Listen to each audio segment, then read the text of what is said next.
Coming up on this week's edition of the MCTV Weekday Update, how one professor's passion is turned into philanthropy. And the university gets ready to cut its losses. Find out how Tech is preparing for the shortfall in the state budget. Plus, Matt Roberts explores the problem with parking on campus and if a new facility is really the solution. And later, one Lubbock athlete is heading to its second consecutive national championship. From the College of Mass Communications on the campus of Texas Tech University, this is the MCTV Weekday Update. Hello and welcome to this week's edition of your MCTV Weekday Update. I'm Edmund Rostran. And I'm Erin Gregg. While some have vowed to get fit in 2011 and others plan to give back, Texas Tech professor Susan Tomlinson has found a way to do both. Edmund has more. One Texas Tech professor is embarking on a New Year's resolution that has been attracting attention around the world and is sure to better the local community. Susan Tomlinson, a professor in the Texas Tech Honors College, recently pledged to ride 2,011 miles to help raise money for the South Plains Food Bank Farm. Tomlinson says during the past year she has become impressed with the food bank operation and started thinking of ways to get fit while giving back to the community during the tough economic times.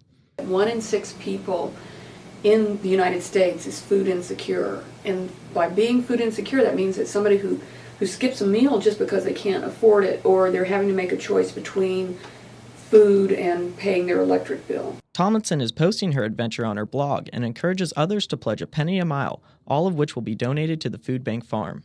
The orchard director for the food bank farm, Jennifer Smith, says she's impressed with Tomlinson's mission and knows the food bank farm will benefit greatly from the money raised.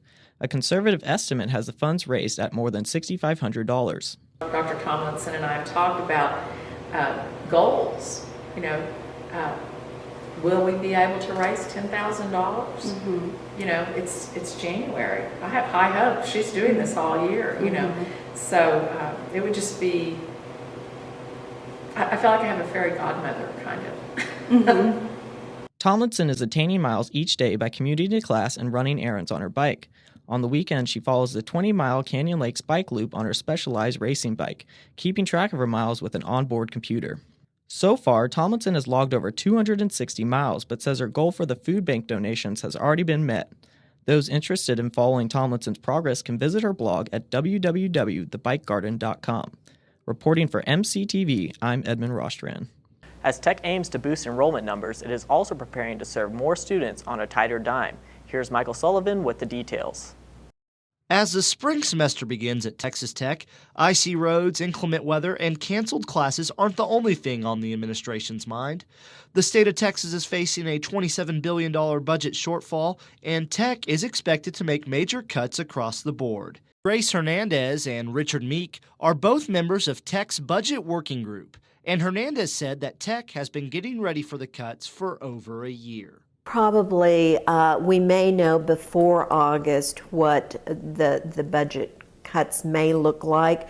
So we are very well prepared right now for those potential cuts. Our president, the chancellor, the CFOs of the system, as well as Texas Tech, have been working at this for over a year. Tech athletics might need to worry about more than just ticket sales as the budget cuts approach.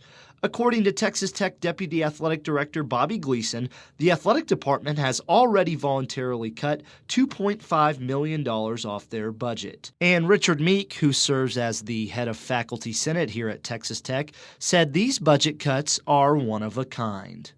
Well, I've been here over 45 years. I've not seen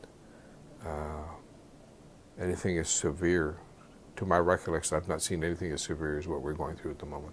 Until the exact numbers are decided upon, the Tech administration will just have to wait and see and stay busy by deciding whether or not to cancel classes. Reporting for MCTV, I'm Michael Sullivan. Parking on college campuses can be a hassle, and Texas Tech is no exception. As Tech strives for 40,000 students by the year 2020, many changes must be made to the current parking system. One large change has already been made just across from campus. Matt Roberts has more. Texas Tech continues to grow each year, but as the student population goes up, so do questions about where they will park. Tech currently has 2 commuter lots on the north and west side of campus. Eric Crouch is the managing director of University Parking Services. He says the biggest problem is not a lack of space, but rather students parking where they're not supposed to.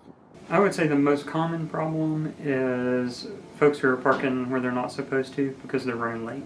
But finding a parking spot might not be as simple as it sounds.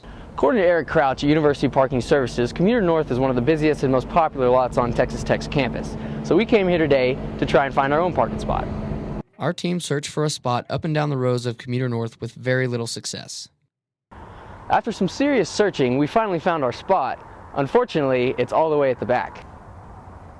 Crouch says parking in Commuter North is extremely valuable to students, so much so that Parking Services has considered making some price changes to the current permits.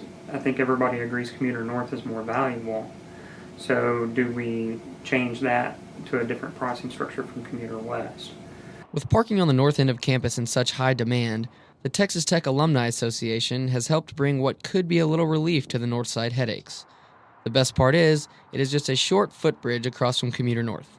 It is called Raider Park. It is an 11-story parking garage offering 1,500 parking spaces. According to Brent Ross, the Associate Vice President of the Alumni Association, Raider Park could be used in a variety of ways. So they have a partnership with the Alumni Association as well as the athletic department to help sell spots both on game days for football season and then Monday through Friday for student parking. With several factors limiting the success of Raider Park in its first year, Ross is optimistic that its popularity will continue to increase. You know, I think we're looking forward to a good 2011 and many years ahead. So, reporting for MCTV, I'm Matt Roberts. For the second straight year, one local Lubbock athlete will be heading to the national championship in San Diego, California. This athlete will be competing against the fastest four-legged creatures in the nation. Kevin Cullen has more. Some of the fastest in West Texas gathered at the Texas Tech Rec Field Saturday for heated competition on the playing field. But it wasn't a track meet, and the competitors didn't have two legs. They had four and wagging tails to go along with them. The Wiener Nationals regional qualifier hosts scores of eager dogs, and there are often more eager owners every year. The day includes preliminary races, which saw about 80 dogs this time around.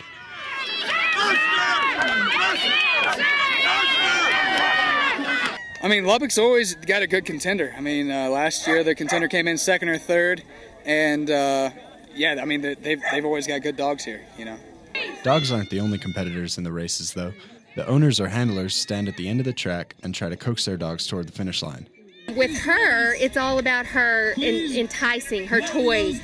She's focused on that, and nothing else distracts her, and she'll come right to it.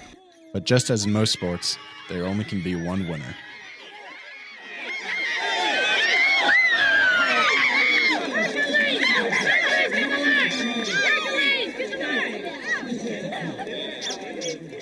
So after hours of preliminary races, the field was narrowed to 8 and the final race was at halftime of Saturday's Red Raider basketball game. The field included the 2008 champion and numerous return competitors, but one dog stole the show. We have Crystal, the 2010 Lubbock Regional Champion.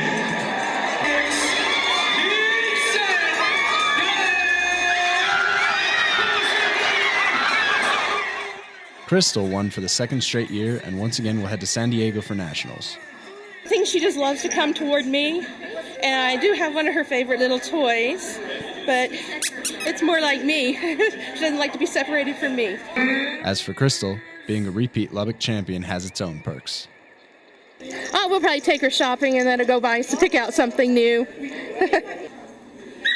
Reporting for MCTV, I'm Kevin Cullen. That's it for today. Thanks for joining us at the MCTV Weekday Update. I'm Edmund Rostran. And I'm Erin Gregg. Stay warm and have a great week.